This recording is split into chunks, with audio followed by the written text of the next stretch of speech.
Hello there, adventurers, and welcome to Wally DM. Today I am joined by Ryan, Denny, and Fred, and today we're going to play a game that is an improv trap design. Now, how this game is going to work is I have Rory's story cubes up on the screen, and I'm going to roll the dice, and after the dice are rolled, we are going to take a look at these, and we have to use 3 of them when we design a trap. Now, some of our key components of the trap that we're going to need to have is the object or the trap itself, what is going to trigger the trap, and what are some of the consequences of what happens when the trap is triggered. So looking forward to this. Are you all ready? Absolutely. Great. Now, what I'm going to do is after I roll the dice, we're all going to take 3 minutes to design our traps. And while this little intermission is going, it's going to just seem like seconds for you. But go ahead and pause that video and play along with us at home. Use the dice to come up with your trap. And then once your trap is complete, be sure to post it in the comments below and then hit play because we'll be waiting for you. All right, let's do this. And we are going to roll the dice. Okay, so what we have is a bridge, a magnet, an arrow, a set of masks or drama, a sleeping emoji, however you want to use that, a star or a shooting star, a microphone or a magic wand perhaps, a shadow or a kid casting an evil shadow, that's kind of creepy, and an eyeball. So 3 minutes and we will be right back with our traps.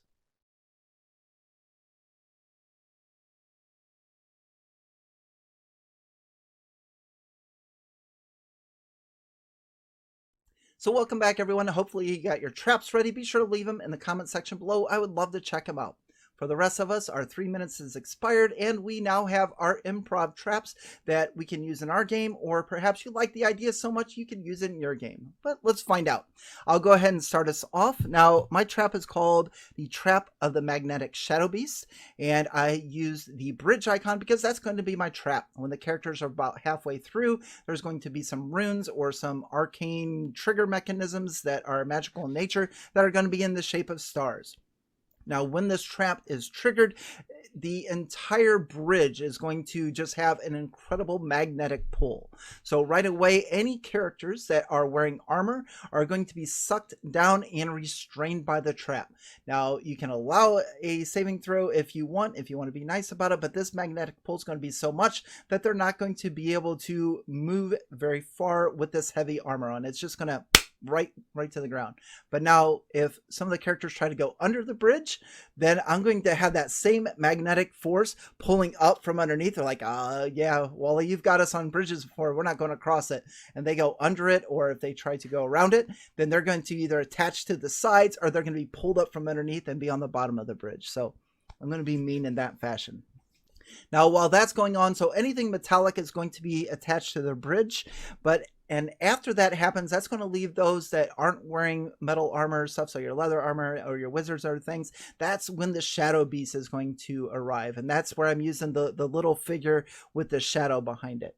And it's going to come out, and I'm going to give it stats. So this is going to be some type of a monster trap, and I would probably just use either a shadow, because shadows are pretty deadly the way they are, or maybe just a beefed up dire shadow or something along those lines. So after the trap triggers, magnet pulls everybody down. This shadow comes off of the bridge, takes care of those that are unrestrained first, and then after it takes care of them, then it's going to take care of the ones that are magnetized to the bridge. What do you have for us, Ryan? What are you thinking as far as your trap goes? So I know it took you a little while to get this. Yeah. No, so mine isn't terribly dissimilar from yours, but uses a few more dice. So similarly, it's a bridge trap. They walk across the bridge. The floor is magnetic. It pulls them down. However, there is also a kind of a sleep spell added to that.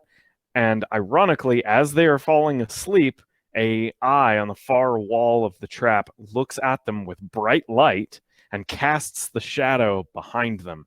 And as they fall asleep, the Dream Eater comes to eat their dreams and replaces them with crazy theatrics that supplants their memories with just absolutely insane carnivals and just all kinds of strange memory replacement. So I dig it. So you went for the extra credit. You included what, like at least 5 cubes on that, didn't you? I had an idea for the star, but now I can't remember it because I didn't write it down. And the only one I didn't have was the arrow. I don't really know what to do with an arrow. I guess it could shoot something at you. I don't know. But... maybe it's just on the ground, pointing them in the right direction. Yeah, there we go. Very good. Here on the bridge. Nice. Well done. I dig it. Great job on that.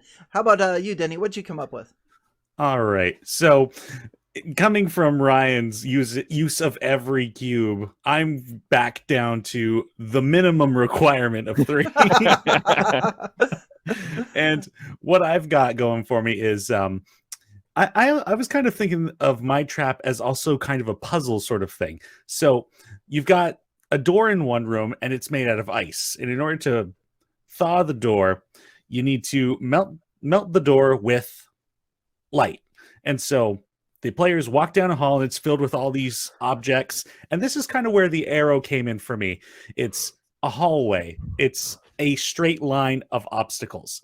And once they get to the opposite end of this hall, there's a small room with some more of these random objects and a flashlight. The flashlight is the trap. And touching the flashlight activates the trap. And it'll immediately turn on, and whoever grabs it cannot let it go. And what happens with the light of this flashlight, anything that it creates a shadow with brings that shadow to sentience and will attempt to attack the party. So now they've got to get back to that ice door, down that hallway filled with objects that are going to cast a lot of shadows to unthaw that door and get out.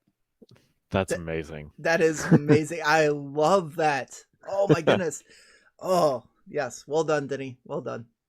How about you, Fred? What do you have for us? Garbage. From the sounds of it, after everybody else has gone and I'm last, probably garbage, actually. I picked 3 cubes. I picked the bridge. It seems that the bridge was like a magnet, but I didn't pick the magnet. I picked the bridge. I picked the little face sleeping, and I picked the shadow. And since I was unaware that I was supposed to give this trap a name, I'm just going to call it the sleeping bridge. It's pretty obvious where I'm going with this. So I've selected the trap object as such as the bridge. And to trigger the trap on the bridge, you actually have to cast a shadow on the bridge. So when your shadow falls on the bridge, it activates the magical trap that puts you to sleep. Now, if you're a kind dungeon master, you could give them a saving throw, but I'm not very kind. You can have them fall asleep for like 1d4 hours, but I'm thinking like forever.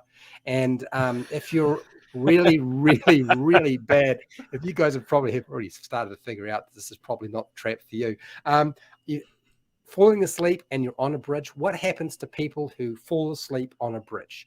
They fall off the bridge into the water and they drown. Okay, and since you can't wake up, you die.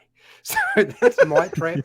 I would suggest to you that you never want to use this trap. Like every trap that I make on Wally's channel is usually a really bad idea.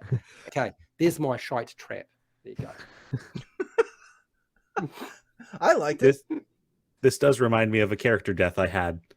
A bridge broke. I clung on as it crashed into the wall, got knocked out, fell into the river below, and drowned. That'll do it. Look at that, Fred. Somebody's already using your trap in the past. I love it. Where's the ching? Where's the ching? That's already taken it. Very good. All right. So those are the traps that we came up with in a few minutes of rolling Rory's story cubes. Be sure to leave a comment below. Let us know what you came up with and what do you think of the traps that we created on the channel. Thank you very much for watching, and on to the next. So 3 minutes and we will be right back with our traps. And I'm going to keep recording in case anything funny happens. So, okay. So let's see what we got.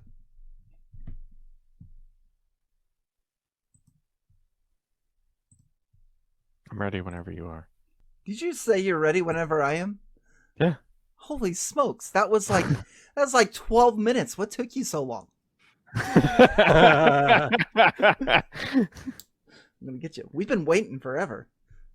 All right, let's see what we got here. All right, so welcome back. We each took 3 minutes. Kind of funny that I was the first one done, but you know, hey. He has the editing power. You have fallen into my trap, Ryan. I've got you now, He-Man. Oh my gosh. Sorry. We should do these live. We should do these. We live. should not. They would break down. They wouldn't even come. They come out as trash. There's 4 of us around the world, all coming in, piping in feed to a live. It would just be a garbage at the end. He says that and he freezes. Your screen froze when you were saying that. That was perfect. Oh man. Huh, I could see the cons.